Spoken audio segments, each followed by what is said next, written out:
आज रोटरडम के श्री देवर्षि वेद माता मंदिर में देवयज, ऋषियज, पितृयज संपन्न हुआ है। बहुत ही अच्छे ढंग से सभी यजमानों ने इस यज्ञ को संपन्न किया है। यज्ञ में मंत्रों के द्वारा आहुतियाँ प्रदान की गई हैं, अन्न और जल का भी त्याग किया है। सभी वैदिक मंत्रों से ये क्रियाएं हुई हैं।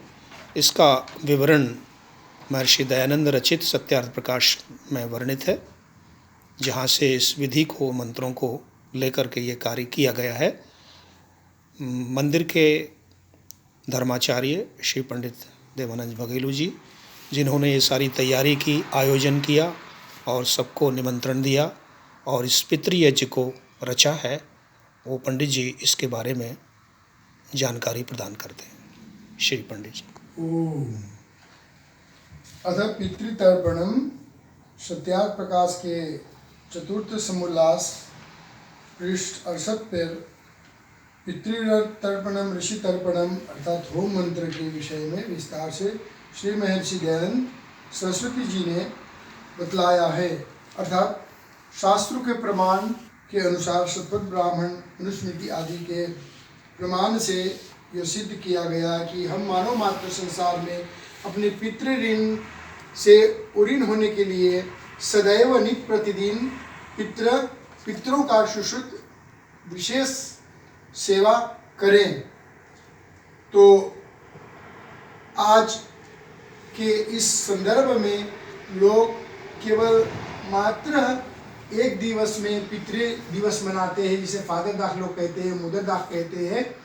और हमारे वैदिक सनातन परंपरा संस्कृति में अब ये कुछ 2 सप्ताह तक पितृ लगन के अनुसार लोग इसका पितृतर्पण, श्राद्ध तर्पण आदि के नाम से होम यज्ञ आदि पूजा पाठ करते कराते हैं।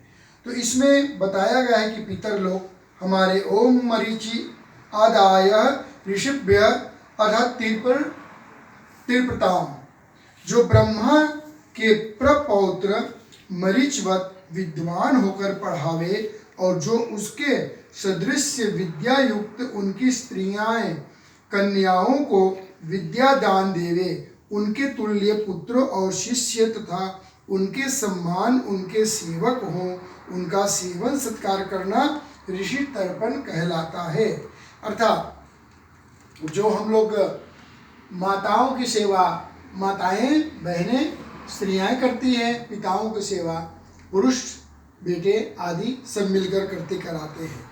तो इस भाव से यह प्रमाण है यहाँ पर कि हम लोग ऋषि तर्पणम अर्थात पितृतर्पण में कहा गया ओम सोम सदः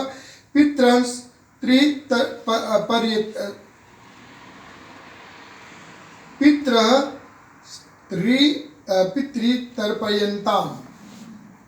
तो इसमें विस्तार से कहा गया कि मैं निपुण हो वह सोम सत यह अग्निर्विद्युतो विद्या गृहीता ते अग्निर्वष्टव आवताह, जो अग्नि अर्थात विद्युत आदि पदार्थों के जानने वाले हो वे अग्निश्वात ये मैं बहिर्षि उत्तमे व्यवहारे सिद्ध्यन्ति ते बहिर्षिदः, जो उत्तम विद्या युक्त व्यवहार है अर्थात में स्थित हो वह बहिर्षि है।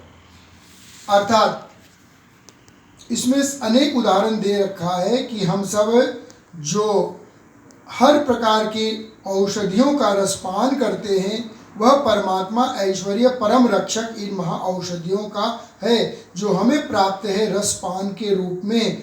करने वाले जो हैं वो रोग रहित होकर अन्य ऐश्वर्य के रक्षक औषधियों को देखे रोग नाशक हो वह सोमपा है। वे हमारे कल्याण के लिए सदैव जानने योग्य, शिक्षा प्राप्त करने योग्य, अनुसरण करने योग्य, आचरण करने योग्य वस्तुओं को रक्षक व घृत, दुग्ध आदि खाने व पीने हारे जो अजेयपा अछत शोभन कालो विद्यते येषां नन्ते सुकालिनः, जिनका इच्छा अच्छा धर्म करने का सुख स्वरूप समय हो वह सुकालीन ये दृष्टांत यच्छन्ति निर्गृह्णन्ति ये यमः न्यायाधीशः, जो दुष्टों को दंड और श्रेष्ठों को का पालन करने हारे न्यायकारी हो यमः। इस प्रकार से हम लोग अपने सहपिता जो संतानों का अन्न और सत्कार से रक्षक व जनक हो वह पिता, पितुः पिता पितामह पितामहस्य पिता प्रति प्रपितामह